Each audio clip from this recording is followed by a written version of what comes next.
My name is Chris. My hometown is Antelope Valley, 2 hours south of Los Angeles.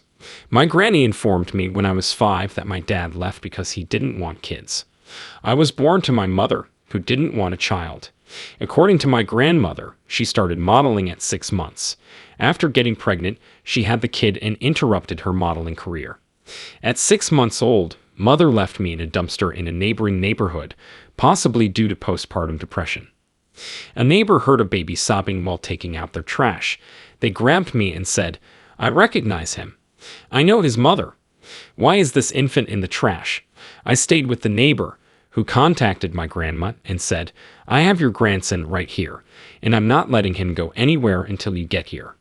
My granny raised me from 6 months until 3.5 or 4. My grandmother spent a year in the hospital after a nervous breakdown. I've been in a couple places before staying with my mom's least favorite sister. You may assume this was a terrible family. Ironically, we attended to church every Sunday, Wednesday, and week, yet they treated me brutally. They cherry-picked Bible scriptures like, "You spare the rod, you spoil the child." So they thought, okay, we have full access permission to beat your ass whenever we want because that means we'll go to heaven. I used to count, a week without a whoop was a feat. My professors would question, "Are you in trouble at home?" when I had many bruises. I was afraid to say yes at home because I felt I would get more.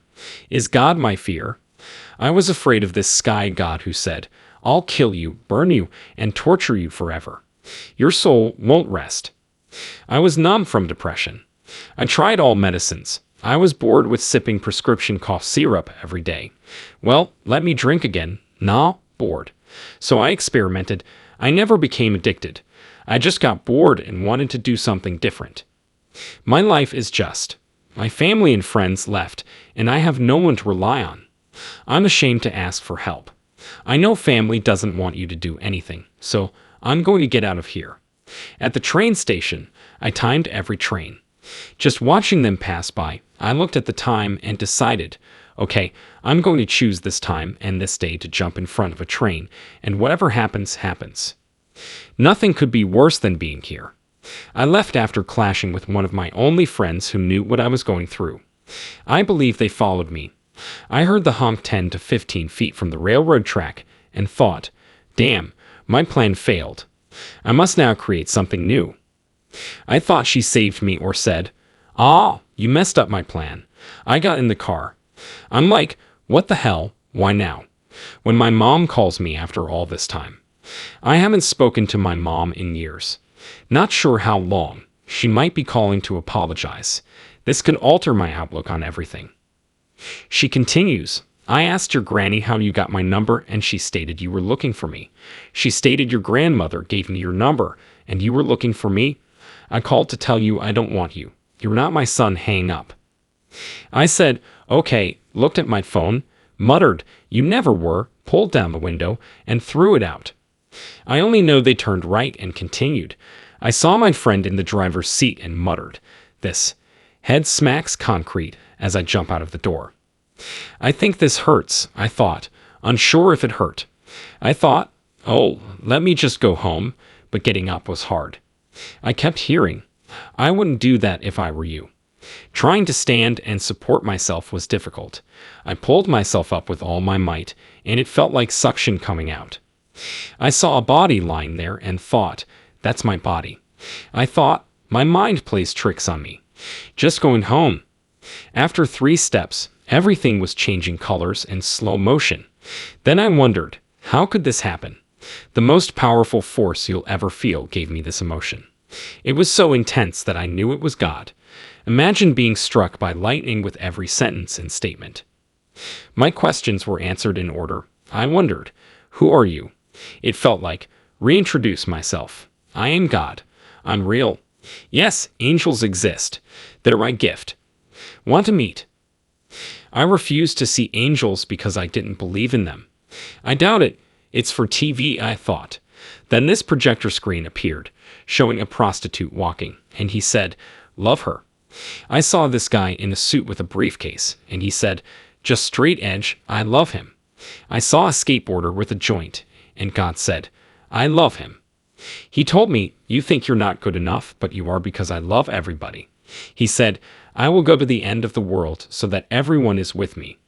I said, "Oh, he'll literally go to the end of the earth for us just so we can be with him because he loves us like that." I said, "What am I supposed to do when I go back to earth so people don't think I'm crazy?" He told, "Go and tell everyone that I love them." I didn't see him. I simply felt him kneel and hold me. I wanted him to hold on to the tight, safe hug. My first encounter with Source was, "I don't deserve to be here. Get me out. I'm not flawless. Let me improve." This led to, "Don't let me leave this hug." I wasn't used to feeling cared for. Someone unconditionally caring about me was new to me. His gender is male, right? His power was strong, but his hug and tenderness were more than a woman's. It's an amalgam of both. Because of that, I call Source it. Now comes my aerial section. I saw clouds and angels soaring everywhere, but two stood out. They seemed familiar, like I knew them forever. It's like I'm seeing angels instead of God. Seeing everything around me is like looking at you. My left one, I saw a bug face on him. It was like looking at the sun, so I couldn't see his face well. I looked to the right and saw a human face, curly brown hair, blue pants, brown sandals, a red flannel shirt, and elbow-length sleeves. Many compare it to the Brawny Man, like Dan Connor from Rosian. He adds, "You have so much to do for so many people." I asked, "I do." They said, "Look down," so I did.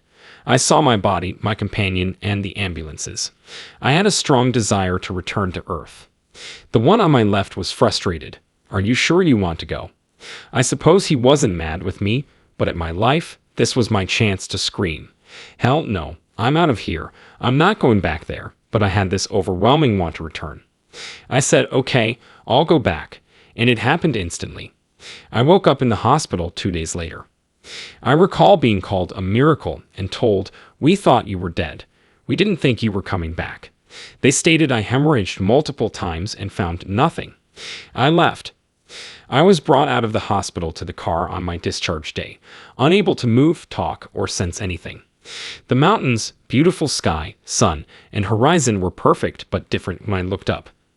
I knew there was a kind, loving, non-judgmental God out there. That's when I understood God is real.